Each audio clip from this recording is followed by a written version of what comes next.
Welcome back to the Win with Dice podcast, a podcast featuring members of the Win with Dice team. I'm Calvin, and I'm joined here by Ramon. Hey guys, this is your first time listening to the Win with Dice podcast. This is the podcast all about tabletop RPGs. Calvin and I take a casual approach to the hobby, so we like to talk about the games that we run, the games that we play in, and the cool, wonderful people we get to experience the hobby with. If this is your first time kind of hearing about tabletop RPGs, what are you doing? Go find yourself a table and go have some fun. And if you are a player at someone's table, maybe it's your turn to be the GM. Indeed. So this week, we're going to be taking a look at some Starfinder 2nd Edition playtest stuff. We're probably going to be doing a bunch of Starfinder 2nd Edition episodes in the future, mixed in with all the other stuff we're doing. So we're going to start off looking at the Ancestries, and because we like to chat, we'll see how far we get into the book. And then after that, we'll look at some of the classes and some of the other parts of the game. And if there's a Starfinder 2nd Edition topic that you're interested in hearing about, just let us know in our comment section or through other ways to contact us like the website. But before we get into all that fun stuff, we have to get to the most important part of the show, the Win with Dice Weekly GM Tip of the Week. Yes, the Win with Dice Weekly GM Tip of the Week, brought to you by Calvin and us, I think. We were just having a conversation at the beginning of before we started recording the podcast, so we're just gonna kind of roll with that, and here you go. Calvin, take it away. We can both take credit for it. Yeah, this started off as me suggesting borrowing mechanics from Pathfinder as the tip, but I guess it doesn't specifically have to be from Pathfinder because it's in other games too, like Mutants and Masterminds, but just not treating your die rolls and successes or failures on those die rolls as completely binary, as just a pass-fail, but instead treating them differently with different degrees. And Pathfinder does this where if you get 10 over, you have a critical success. Mutants and Masterminds is like steps of 5 based on your successes. But even just describing things differently based on how far over or under whatever number you're attempting to reach with the dice is going to make them feel very different, and it's going to make those die rolls feel more impactful. Like, obviously, people want to roll higher numbers on dice, but it's going to feel very differently if you know you're going to get a different result from it, even if that result is just narrative. Yeah, exactly. And, if your players aren't having, like, a good rolling night, right? Like, they're not rolling above a 10 or whatever, and you're in a situation where they need to progress the story and not flim-flam too much. What you could do is have thresholds set where even though they would fail the roll, they can still, like, because of the attempt, gain some information that if they apply it, can lower the DC or whatever for the next player's attempt or the next time they attempt it. So it's less of like you failed and that's it, but like more like you failed and things are kind of careening forward in kind of like this chaotic way, right? They're stumbling forward. Sort of piggybacking off of that, because I have done this to myself a few times. You kind of if you want to avoid putting yourself in a position where failing on a die roll means that the game can't progress. Failure could mean loss of things. You could lose, instead of knowledge you might have gained, you need to get to the next part of whatever the adventure is. You could instead just lose time or resources or something else like that. That way you can keep things moving, but there is some detriment to having that low roll or just that unfortunate, unlucky circumstance. Yeah, or like, borrow from games with clocks. Start a clock, start a threat that, the players will have to face in the future. But they possibly don't know yet. Call it like bad karma or something. True. All right. You could even put in, if your game has inspiration dice or whatever they have to give players a little bit of an edge. If they're failing too many rolls in a row, let's give them a little something to help them out. Yeah. That's why I really love hero points in Mutants and Masterminds, because they're so good for that. For sure. Especially because I think there's there is like a stigma against railroading your players. But in this instance, if you're super excited as a GM to play a thing or get to a moment, and if these rolls are going to stop you from getting to that moment and you've prepared all this stuff for that moment, it's okay, because you are also a player at the table. You can ease them into it. You don't have to make it so that they just wave away all this stuff, but let them work for it still. But add use all these tools that we said to kind of push them in the right direction, especially in a night that's not rolling so hot, because that's just how it is, right? Indeed, that do be how it is. Even with virtual dice, I've seen some very bad luck on those. Yeah, you can't punch virtual dice either, so you're just salt. Anyway, folks, yeah, there's your tip of the week. Even though a player fails a roll, that doesn't mean they outright can't do the thing. Maybe that just means they're stumbling forward into an eventual success. Indeed. Also, we need dice jail for virtual dice. That should be the next Foundry module. Dice jail. Funny. All right, let's get into talking some Starfinder. So, as all of you know, earlier this month, Starfinder 2nd Edition was released for playtesting. You can pick up the book, you can pick up several adventures, there's the free RPG Day book, there's a whole bunch of stuff. So what we're going to get into is some of the basics for character creation. Specifically, we're going to start off talking about the Ancestries, and we'll see how many of them we get through, because there is quite a bit of good and interesting stuff here. And in addition, this stuff is all compatible with Pathfinder 2nd Edition, so there's going to be some comparisons between them. Especially with the first one we're looking at, the Android, because there is in fact a Pathfinder Android ancestry that you can choose for your character, and they are, let's just say, extremely similar. So an Android in Starfinder, similarly to Pathfinder, you'll start off with 8 HP, your size medium, you have a speed of 25 feet. Honestly, a lot of the things with the Android are very much the same, because the classes, like, they are very compatible, and you could still, if you want to, you can play one edition in the other game. Yeah, it's looking pretty cool. I always love the artwork that Pathfinder puts out too. They really kind of have the vibe, and they always kind of push, I would say, like, push the idea of like what an Android could look like. Yeah, like it's definitely, I think for first edition Starfinder, there was a lot more focus on like the technology of it, the futuristic technology part, and you could definitely see that in the Android designs.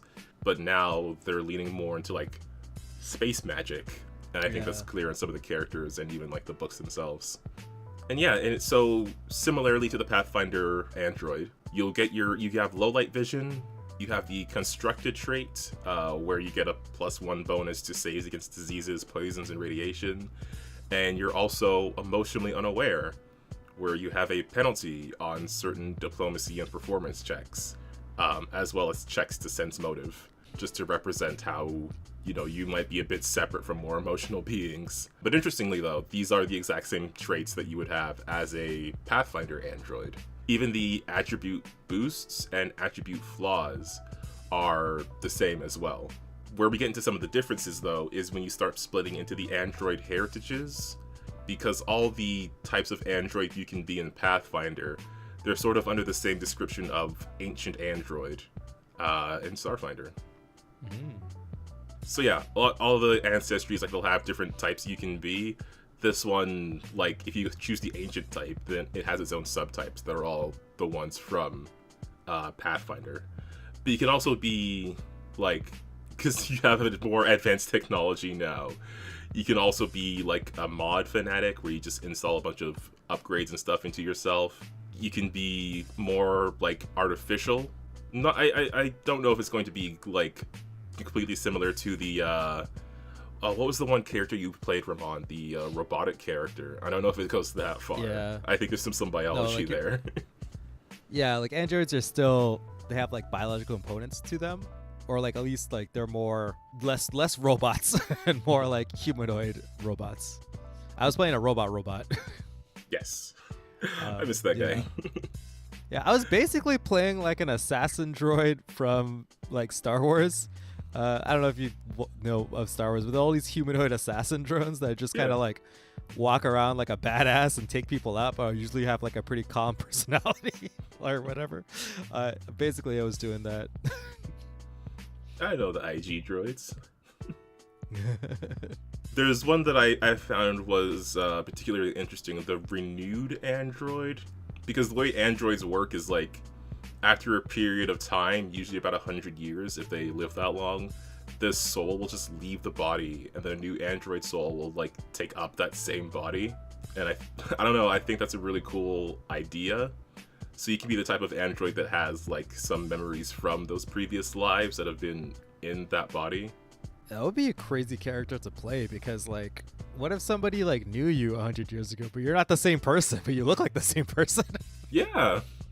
Right? Oh, that would be a cool, like, if an android was a part of like a crime syndicate and somebody was like, we gotta go get that guy, but you don't remember who that person was. Like, I'm not him. And you're like, well, you look like him. Yeah, like this really old android that just pulled off one last heist and then decided it was time to move on from their body, and then your soul just happens to be in this one. And unfortunately for you. Yeah, no, I think androids are really cool. Yeah, and I mean, like, you get all the cool robotness parts, like, you know, as the feats as you level up. Internal storage, having nanites, doing the cool machine mind thing because you are, you know, of the machines. I do like nanite surge. I think it's really cool. There's a higher level thing that's very similar that I actually wanted to touch on, even though I did kind of want to just look at the first level feats. There's a higher level android one, so I'm going to break my own rule. But again, like, a lot of the android feats are ones that exist in Pathfinder, except for things like memory recovery and quickened processor, which are the different ones. And quickened processor gives you like a bonus to piloting checks, because piloting and computers are skills that exist in Starfinder as like base skills, as opposed to like having to have separate lores for them. But yeah, with nanite surge, again, similarly to Pathfinder, you stimulate the nanites in your body, sort of increasing its efficiency, and it gives you a bonus in skill checks. And you can also become a light source for a round, which is very cool. You start glowing. As you overclock yourself. I know. I mean, I didn't say I was going to follow Calvin's rules, but you could also have nanite form, where you become a swarm of That's nanites. the one. Yeah, you become huge and get the swarm trait, which I think is pretty cool. And yeah, you could just go ahead and gray wash a bunch of stuff. Yeah, man, just turn into a swarm of nanites. Exactly, man. That's how we live. It's So like a spiritual journey. I was looking at that, and it reminded me of when we were looking at Howl of the Wild, the Swarm Keeper, where you can keep a swarm of insects in your body. Oh my god, could you imagine? You just are, like, you just cross this and you just have swarms of insects inside of you, and you're a swarm. You are the swarm. Yeah, man. Like if a player wanted to, or if I want to, I would just be like, you know, you could take the Swarm Keeper archetype, but it doesn't necessarily have to be like natural insects. Like, you can just have it be your swarm of nanites, and they have all the swarm abilities. And then at a high enough level, you just turn into nanites. I might just like give this power to a boss or something later. That just sounds funny. Yeah. Okay. All right. To be truthful, I want to go to the next one in the alphabetical order, because it's probably the, like, next to the android, the next sci-fi thing I've ever seen. Yes, the Barathu. This is the imagine a very it's like the Hanar from Mass Effect. Yeah, you just get to play a Hanar. Oh, you get to live out the dream. Like in Mass Effect, there's like the Hanar Blasto, movie star Blasto. Yeah. You can just be Blasto. Yeah, man. So these were introduced. Oh gosh, I'm forgetting the book. It's in one of the Alien Archive books for Starfinder First Edition, but now they are apparently a core Starfinder ancestry, which, hell yeah. That's awesome, dude. I can't wait till you just populate your world with just floating jellyfish people who are just like at McDonald's serving you a thing. Would you like a burger? This one is wondering if you would like fries with that. Yeah, right? Like... So the Barathu are not humanoids, but they are aberrations. They have genetic adaptation, so they can reshape their body to adjust to new situations, meaning that they can retrain an ancestry feats, including their lineage feats. And they have limited telepathy, so they can communicate mentally with creatures within 30 feet. Similarly to... There's other ancestries that can do that. It's sort of similar to the message spell in a way, just with a lot more limitation and distance. But yeah, Barathus are these big floating jellyfish that they can also merge with other Barathus to become a conglomerate. And that's a type of character that you can also play. You can play a merged Barathu, where you're large. Oh my god. And you get a few extra hit points. Could you imagine if all the players just played merged Barathus? Like, you guys just all pilot the same character? That would be the funniest game ever. You'd have to be like the bad guys, because there's no way the giant jellyfish monster is going to be the good guy. But it would be a funny-ass evil campaign where you just try to, like, eat as many dudes or something. Like, a little adventure. Yeah. What's that game where you roll around a ball and you like collect stuff? You have to make a bigger one and start collecting bigger stuff. It's like that, but with squids. Yeah. There's like tons of games where it's like you are the monster and you're trying to eat all the people. But yeah, I'm trying to remember the name. It's like this Japanese game where you're a little dude and all you do is run around on a ball and it sticks to stuff. You make the ball bigger. Yeah. Something Galaxy. Dang it! It's not coming. I can see it, but I can't place the name. Someone in the comments will know.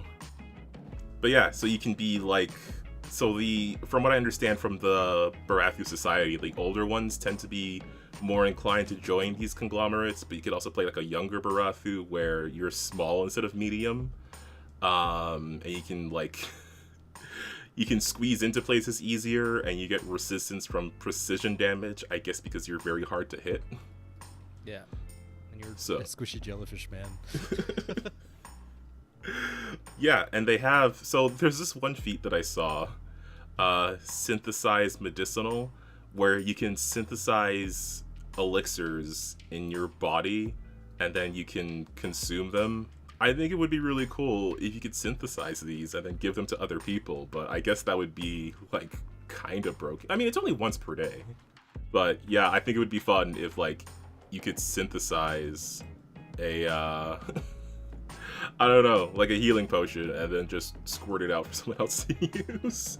Yeah, it's like, you're dying, friend. Here, take my juice. No, I don't want to. Just take the juice. I think I'd rather die. Man, I love you can just be a little weirdo. Like, it's so good. He's just like, I don't understand the problem. Yeah, I mean, again, I think I mentioned this before, but that's what I like about the direction Starfinder is going in. It's just, you can just be weird. You can just be silly. The game is called Katamari Damacy, I think. Yeah. Katamari Damacy. Okay, yes. Yeah. I always thought it was Galaxy. I don't know why. But it definitely isn't. Thanks, Namco. That game's sick. What else? I mean, you can increase the frequency of it, but unless I missed something, I don't think there's a way to just give those things to other people. But I mean, come on. I would allow it. I mean, like, you're like a weird squishy alien man, right? Yeah. Like, yeah, I love all of them are really weird. You can like vent gas because, obviously. But what I want to know is like, how do you like shoot a gun? Like, that's wild. You just like, I would love to have just like, you just grow like a real hand, just like a regular hand comes out. Just like, yeah, you got bang. Tendrils. You can do it. No, it's just like, I just evolve a real hand. You got those little tentacles, just wrap them around a weapon, put some of them through the trigger, Yeah. Oh, you can even just merge with people too. So good. So wild. The best. All right, let's move on from these guys. These guys are cool though. I do want to say, I think like there wasn't a lot of like weird non-humanoid stuff in the first core rulebook, so I appreciate that the Barathu are just like, they're sort of defining that. They're making it very clear what sort of characters you can play in this game. Yeah, I love the fact that you can just play a little freak. Yeah. Little gremlin, dude.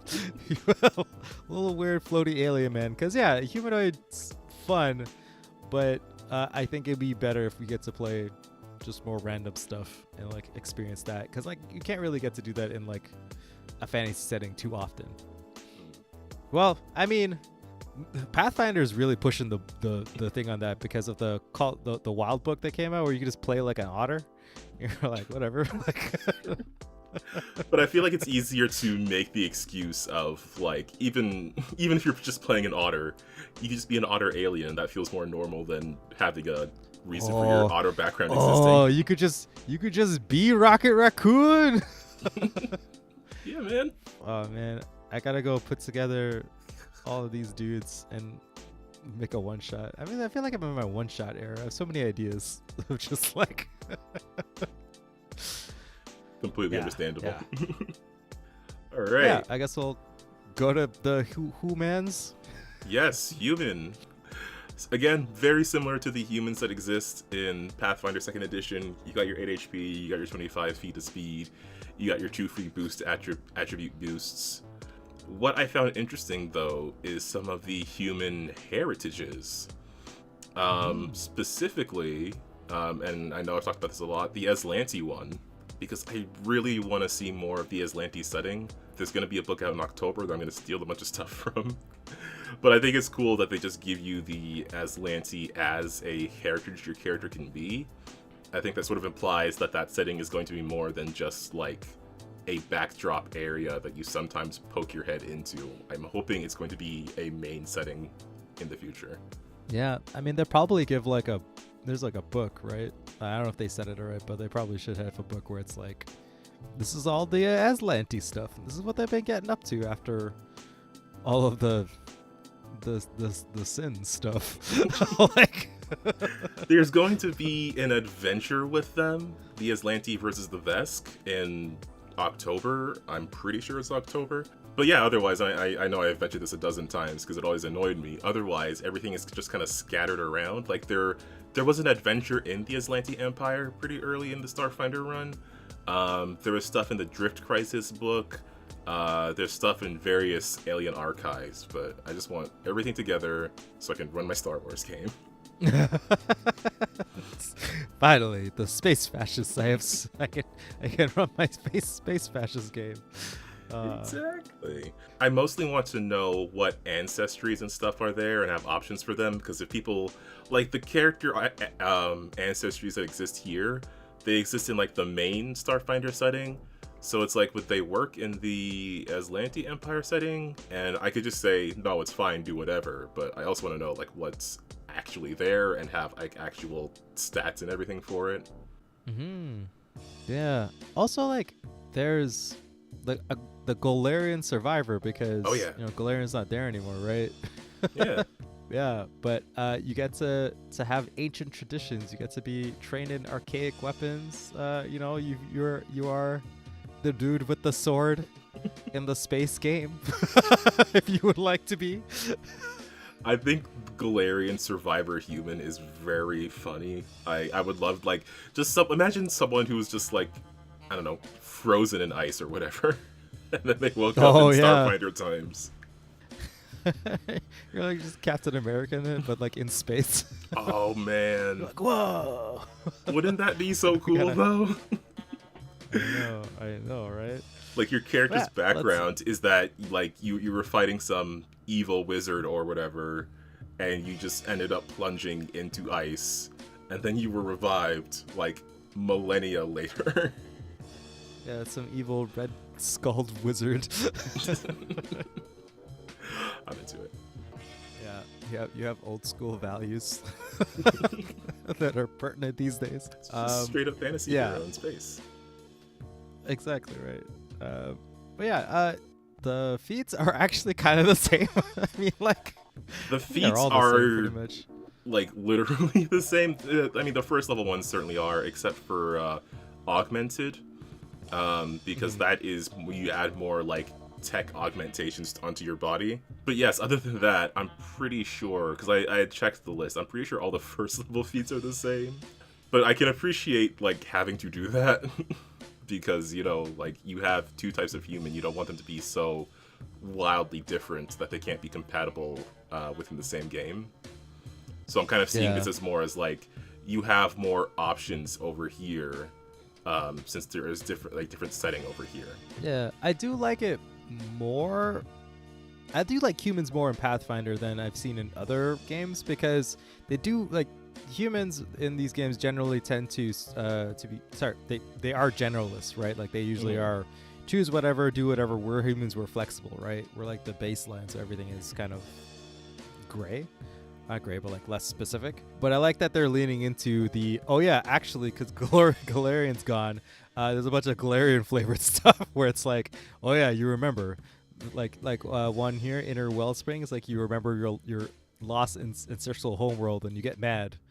And you get a free focus point back once per day. You know, just like flavor stuff like that, where they could have just been like, you're so cool and human that you get to have this free thing, but instead they can flavor it into the setting, which is really nice. Yeah, especially considering stuff like the elves are from a different planet, really, so they wouldn't have as much of that. Damn colonizer elves. No. I like Galactic Explorer just because I feel like cool human space pilot is a very obvious character trope. Yeah. I like Too Stubborn to Die, which is 17th level, but it's basically Orc Ferocity, where instead of dying, you come back at 1 hit point. You're like, actually, no.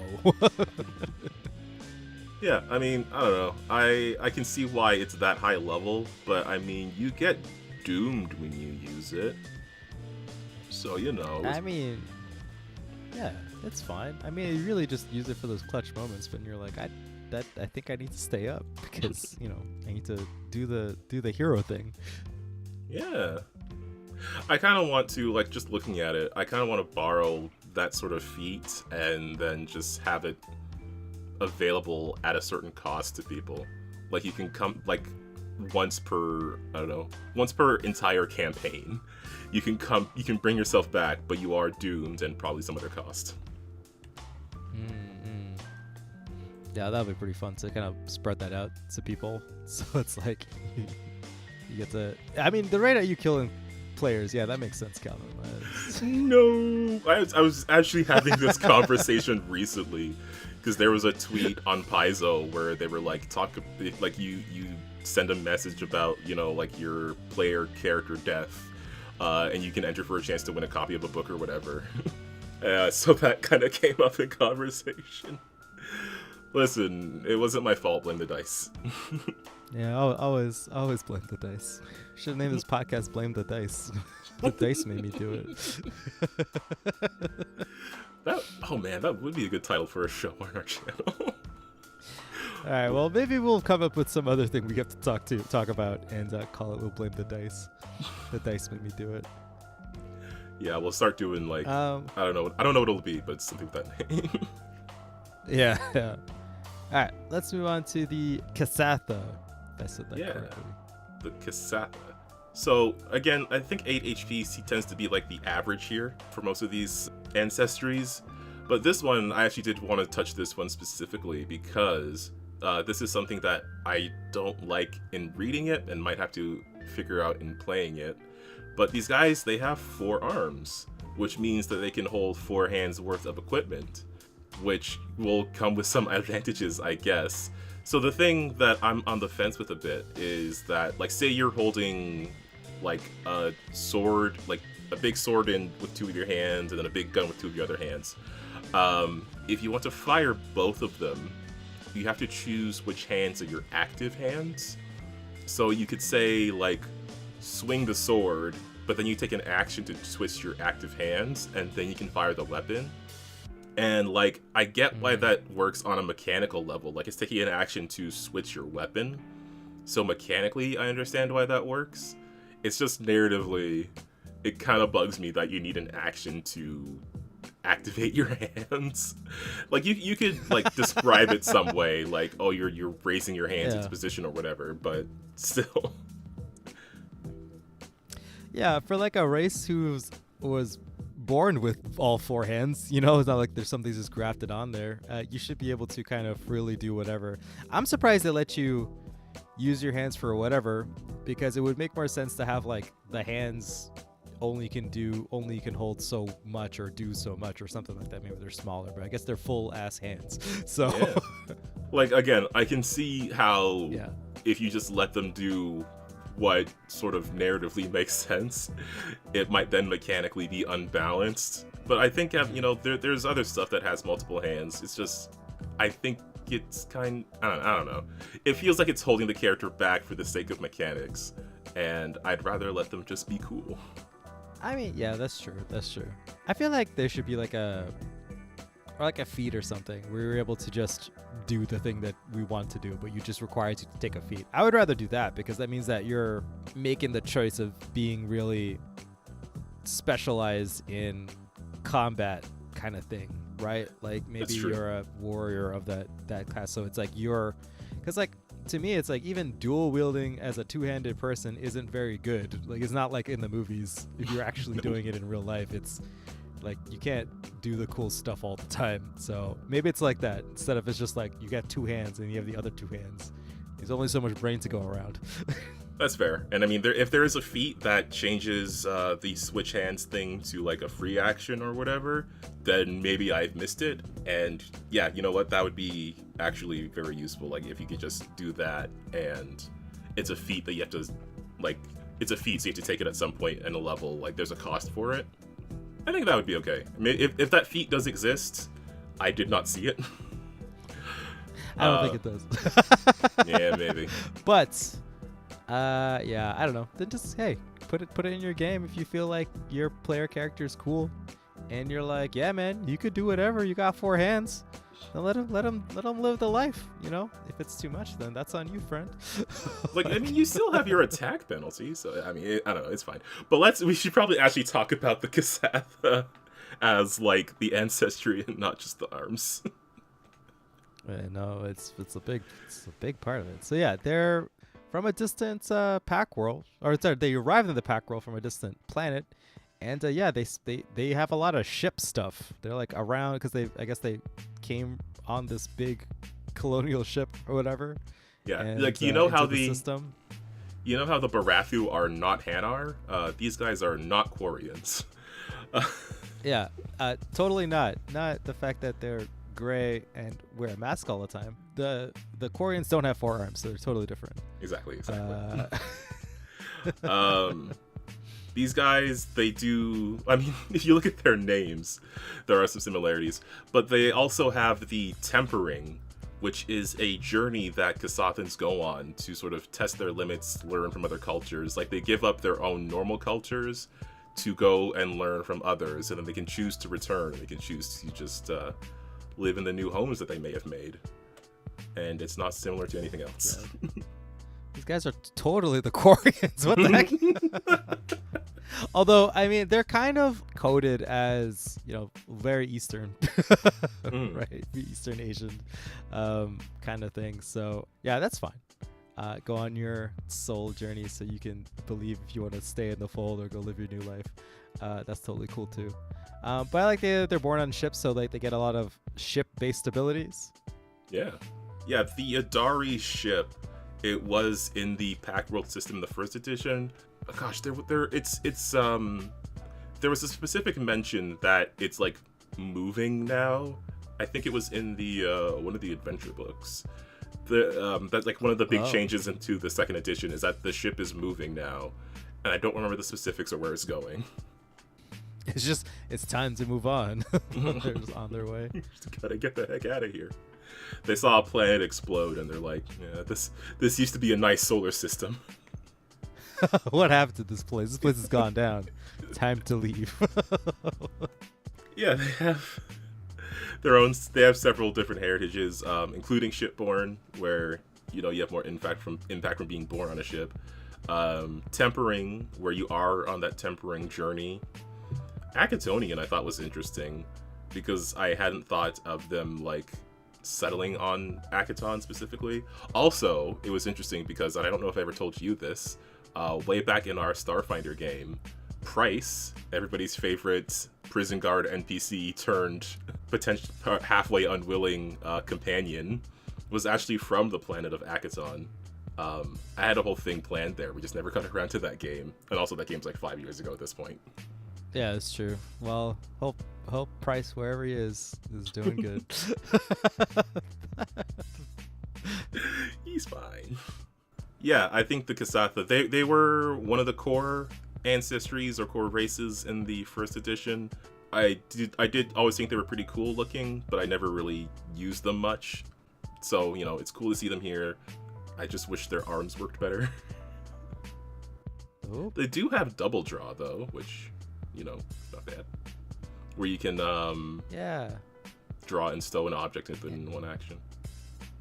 For sure, and they also have like weapon elegancy where you can just if you're not proficient with a weapon, you just get to use it for a while, and then at 11th level you get to just be trained in all weapons, which is pretty cool. Yeah. All right, let's go on to the Lashunta. Oh, I did it. Okay, cool. Yes, Lashunta. Yeah, so these guys, the Lashunta, they are also from Castrovel, like the elves are. I'm not misremembering that, right? I'm pretty sure that's the thing that I actually know, and I'm not misremembering. Yes, you are correct. Okay, good. They have limited telepathy within 30 feet, similar to the Barathu. They're from the planet of Castrovel, and so in first edition, there were a couple different types you could be. You could be a Damaya Lashunta or a Karashan Lashunta, and one was like more intellectual, more leaning into like scholarliness and magic and that sort of thing, and the other was a bit more physical, leaning into being like a fighter or warrior, or leaning more on strength. So yeah, those options exist here, and instead of being like variant race options, they're different like heritages for the ancestry, just updating the mechanics of how they function. Yeah, you could be unbound, so you don't get to choose a path. You get to just be some sort of middle ground. Yeah, you refuse to conform to the will of others, so you also get like a bonus for checks to resist like mental effects.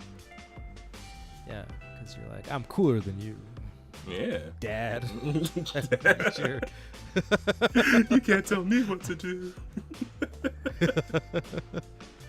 Yeah, no, it's super cool. I like the idea that this alien race has like its own life cycle and stuff, right? Like how the big floating squid is just like a big floating jellyfish thing. Yeah, it's cool. Yeah, these ones are a very classic alien look, like humanoid, but with like a little antenna. Yeah. Yeah, you got cool psychic stuff. A lot of psychic stuff. Lots of telepathy, telepathic, guarding thoughts. You do get there is distant telepath at first level, and this is another thing that I would kind of change, because with distant telepath, you can take your limited telepathy and you can extend the range of it by 15 feet. And you're able to choose this feat more than once. I don't know. I think I would give it more than 15 feet. I think I would give it like 20 or maybe 30 if I was generous. 15 even just habits. I was gonna say you could even have it so like you can take this feat multiple times, but maybe if you take it once, like next time you get a feat, you get to just add the 15 feet on top of it. Like make it so it increases ever so often. Like you get more each time you take it. Or like you get more every time you get a feat period. This will just get better. Like like maybe you could do that as like a house rule if you feel like you should have more telepathy. Oh, I see. Oh, sort of like the way spells heighten, like it heightens it as you level up. Yeah. Maybe you could heighten it like this. Yeah. If you Calvin's giving you some ideas when you were like upset. Like, you're gonna give him a whole feat for being more cool psychic. I don't know. I'm trying to call my friend right now. It's not picking up. Like it's another thing that like I get why you don't want it to be too far. You probably don't want it to outshine like the message spell, but message is like 120 feet. You've got a lot of room between 30 and 120, I think. That's true. It's true. I think 30 is base, and then being able to go up to like, I don't know, 60, 75 is probably okay. But I don't know, that's just another thing of like, I see it, and in my head I'm like, but the characters should be cooler. I mean, it's pretty cool. You get a bunch of like psychic stuff. You can cast like Mind Link, which I'm assuming is like you can talk to somebody, psychic bully. You can have command or fear. Like I said, psychic mind, pew pew pew pew, like mind powers. So I'm sure that there's like a You can like vibe out with the mystic class and send out the cool psychic vibes. You know what I mean? Like there is at a higher level you have psychic investigator, and it does kind of want it makes me want a space detective Lashunta with the investigator class, who's also just a psychic. Just out here in like a big metropolis city, trying to figure this out. Yeah, it's like a Blade Runner kind of thing. Like you're, or I don't know, like you have like a noir detective story, but it's in some futuristic alien cyberpunk city instead. Yeah, dude, that would be fun. That'd be a fun monster of the week kind of thing, where you're like, oh, you guys have to investigate this person. Oh, you know what, though? I just realized we should probably take a look at the new version of the Investigator and see how you feel about it now. Oh, yeah, maybe I'll feel better. Because I believe that was remastered in Player Core 2, so yeah. Yeah, maybe they made me feel better about it. And maybe I'll take it off the ban list on my games. But I want to move on to the next one, to the Pahtra, which is Space Cats. Yes, this might be the last one for this episode, but I really did want to talk about the Pahtra because this is the one that I have been looking forward to using the most. You know that thing where you read about a game a lot and you want to make a player character, but you're usually stuck on the GM side? You know what I mean. I know you specifically know what I mean. I'm sure our listeners do. I know. Oh man, so cool. You get to be a cool cat person doing cool cat stuff in space. Yeah, I had a bunch of Pahtra ideas that I really wanted to do, so I'm very glad that they are a core ancestry. Did you ever see Treasure Planet, the movie, the animated movie Treasure Planet? Yes. Okay. Yes, with the cat lady? Yes. Yes. Okay. Okay. You know where you know exactly where I'm going. True. That is the exact kind of character I want to play or to throw in a game because I'm the GM for the game. Yeah, for sure. Yeah, so the Pahtra, they come from one of the planets in the Vesk Empire. However, they recently defeated their Vesk occupiers, which means that their world, which was once Vesk 4, I want to say, their world Polonus, is now free from the Vesk, and they've joined the Pact Worlds, even though they're still in the Veskarium, like, core star system, or solar system. But they're part of the Pact Worlds, and they get to have their own freedoms and everything, and I really want to play one because I have some ideas. Looks like they're competitive and athletic, and they got a pounce ability, and they're from the place that they're from, I'm guessing, is a sandy place because they have something called Sand Roamer. Oh, you're a small little guy. Oh, yeah. Yes. Ooh, Yeah. Rhyme Walker, you get to be a fluffy. Whoa, your fluffy fur coat and extra body fat. Oh yes, I would love to play a big chubby cat. Right? Just a big fluffy guy. Yeah, they're really cool. There is one particular feat that I think is pretty fun. I mean, it came up in the playtest game, Competitive Spirit. Basically, like, if an ally rolls a skill check that you have, like, you're trained in that skill, you can just roll the same skill check with a bonus to it, just because you're so competitive that you have to outdo your allies in a skill check. I mean, that'd be pretty fun if there's like a group skill check where everyone has like avoid rocks, but you're like, oh, I'll do it better with a backflip because you're a damn cat. You're like in the middle of a landslide, but you just have to show someone up. Yeah, and like you get cool whiskers that are electroreceptors. You get predator, where you get like claw attacks. Oh yeah, the whiskers. So with the long whiskers, when you're untethered, you can do a flat check, and on a success, you can ignore being clumsy and off guard while you're in 0G.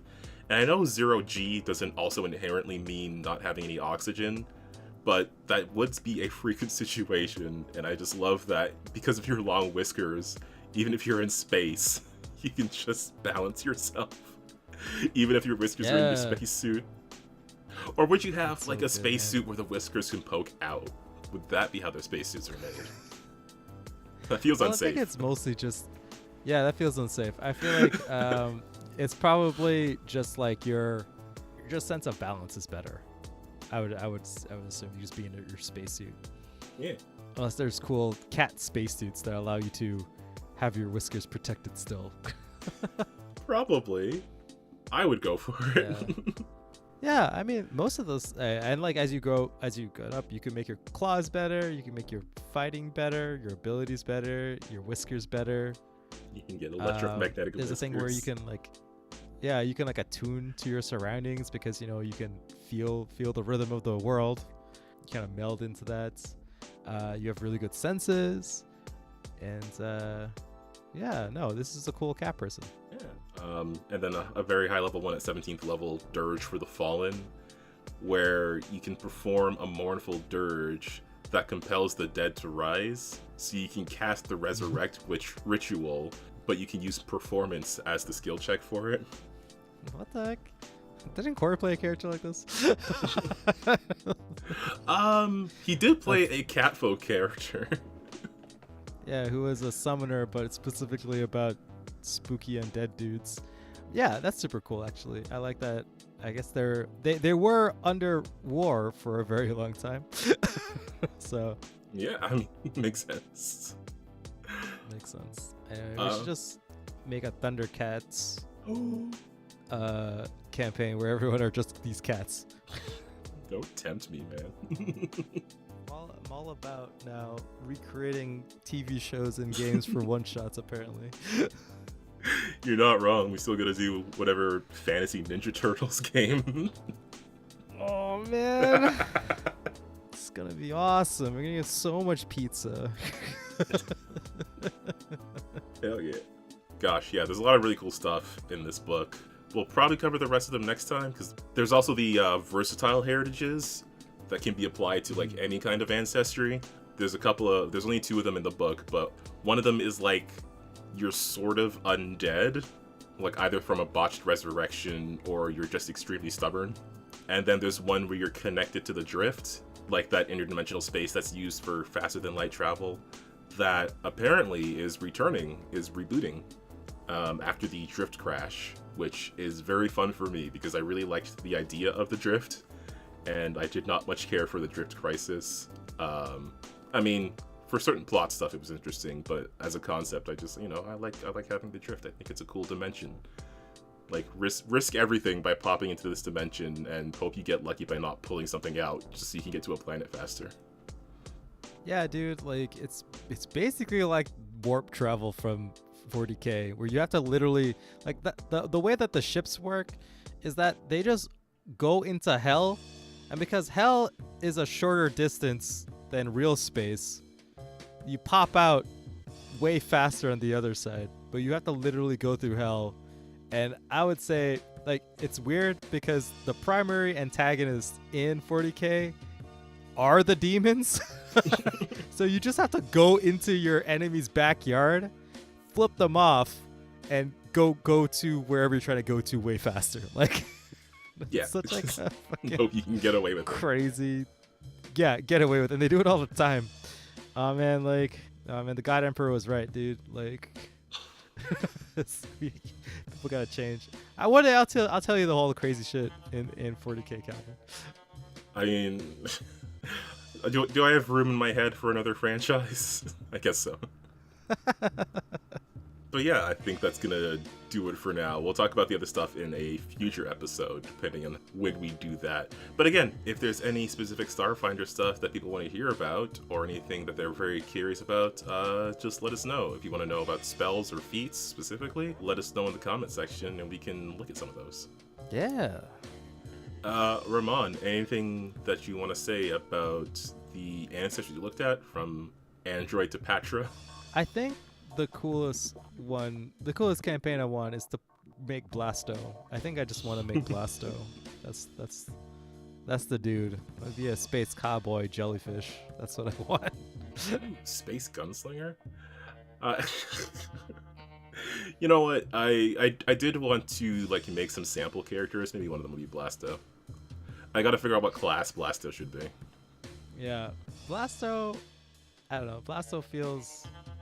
kind of operative, I think. Firing from the hip. I don't know if he's a soldier, but yeah, that's just my opinion.